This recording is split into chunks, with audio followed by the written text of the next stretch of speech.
Hello friends, welcome back to the shop. Today is Sunday, September 18th, and it's a very beautiful day here today. Might get a little bit of rain later in the day, and it's much needed, so we'll look forward to that. But otherwise, it's just been beautiful, sunny, few clouds in the sky, just really pleasant Sunday. I'm recording this a bit later than usual. It's late morning, but just got a slow start today. I've been fighting a cold over the past few days. Started on Wednesday, I think. So I'm just kind of taking it easy. I'm back to being able to enjoy a pipe as of yesterday. So that's good. But yeah, it was a relatively short-lived, mostly head cold, and it's passing by now. So hope you're all doing well, and I know there's a lot of flu bugs going around right now. At least a lot of people at work seem to be going out with them. So hopefully that's not affecting any of you. So I had a couple of things planned today that I was going to talk about, and you know, the best laid plans.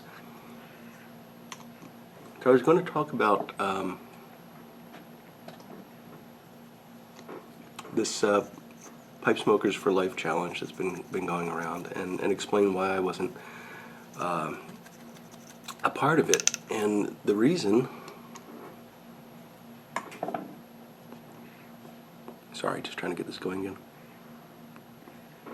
The reason being that I was, as I explained a few weeks ago, I had already gotten to the point where I was really just smoking Carter Hall and one other tobacco each month.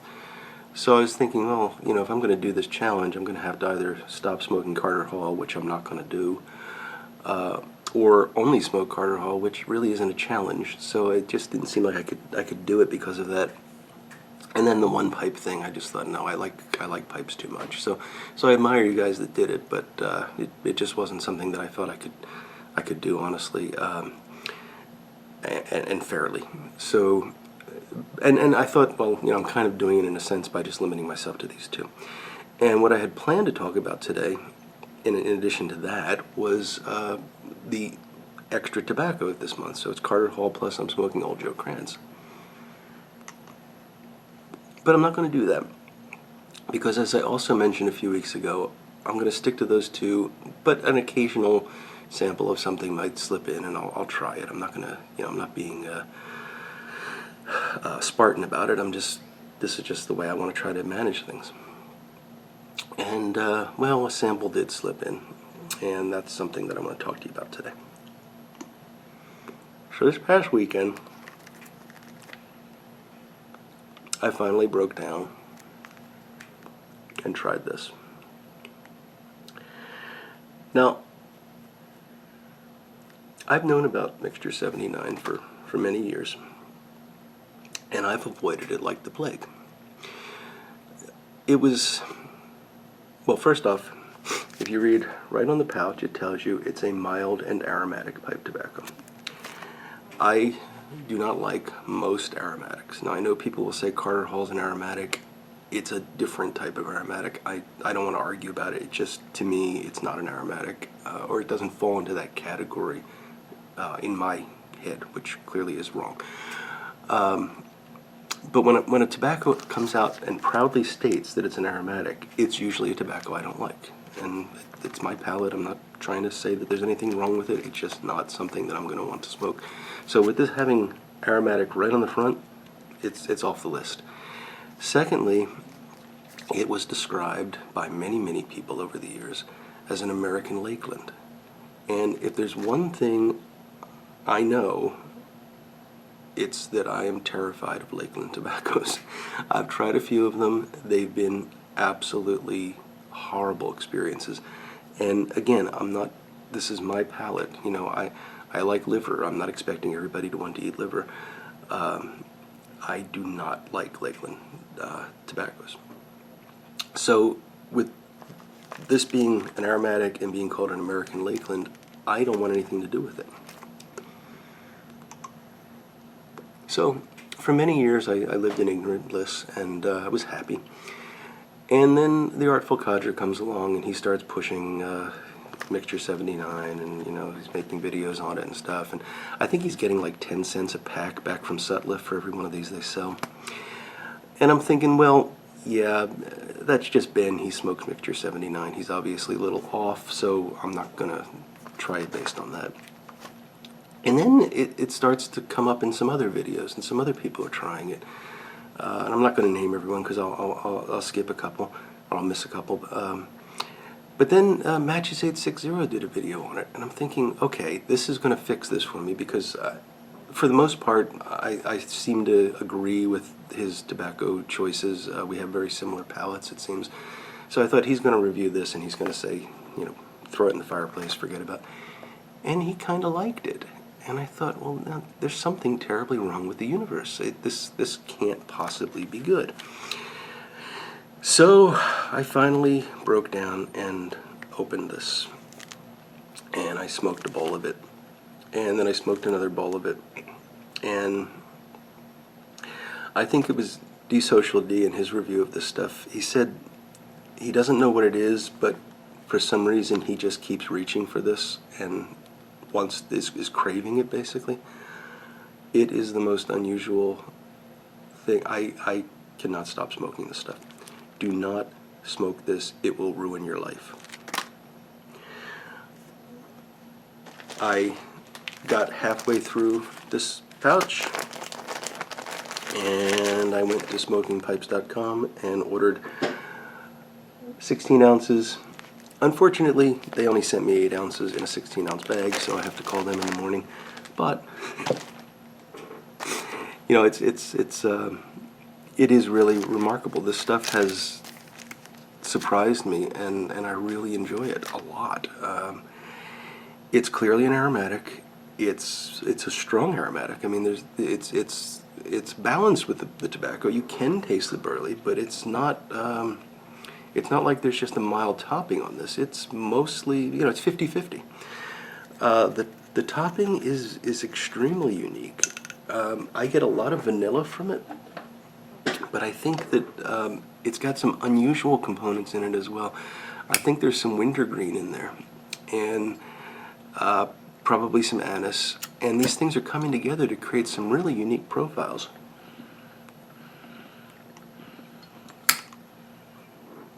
So you can pull out almost like a root beer-like flavor. Sometimes it's a very sweet vanilla. But it's all really just like in this 50-50 balance with the burley, and the burley is fantastic. It's a nice, smooth, nutty burley. It just provides a lot of body. This is not I won't say it's an exciting smoke. It's not something that's going to change during the bowl and give you, you know, hours of, you know, what's next. It's very consistent and it's very, very good.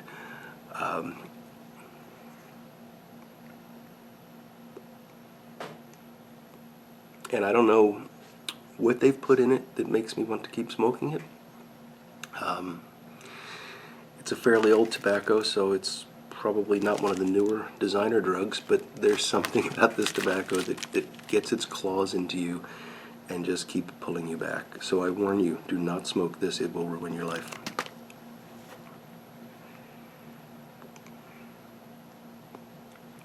In all seriousness, I really appreciate Ben and Matches and D-Social D and all you guys that have reviewed this, because I never would have tried it if it wasn't for the sudden upswing in interest in this tobacco. And it's rare that I try something like this and really enjoy it. And I gotta say, this is, like I said, I've ordered a pound of it. This is going to become a part of my rotation, and I'm really happy about that. So thanks much for pointing me in that direction and giving me a bit of a nice surprise. So next time I will talk about the tobacco of the month for me, which is Old Joe Krantz, assuming I can stop smoking this long enough to smoke some Old Joe Krantz, which no, I have been smoking quite a bit of that. I know it's one that probably you have all tried, but I thought it would be fun to give some impressions of it anyway.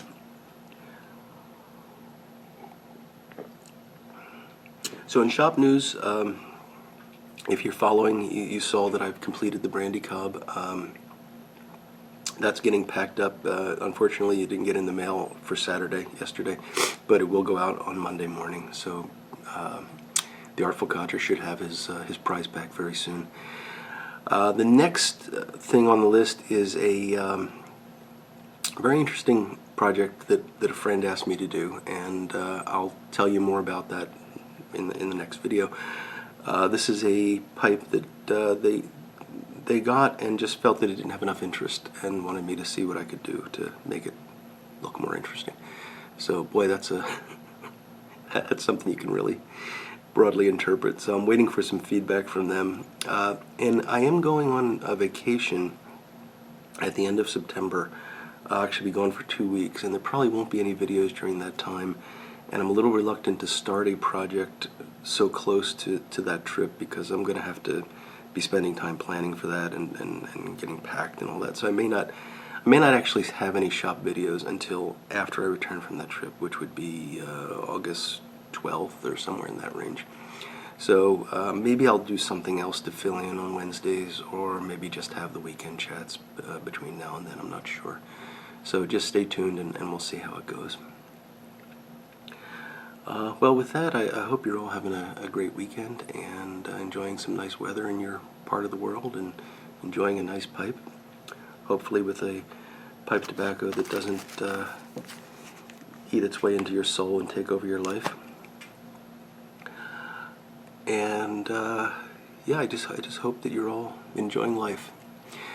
So take care, and I will look forward to talking to you all again very soon. Goodbye now.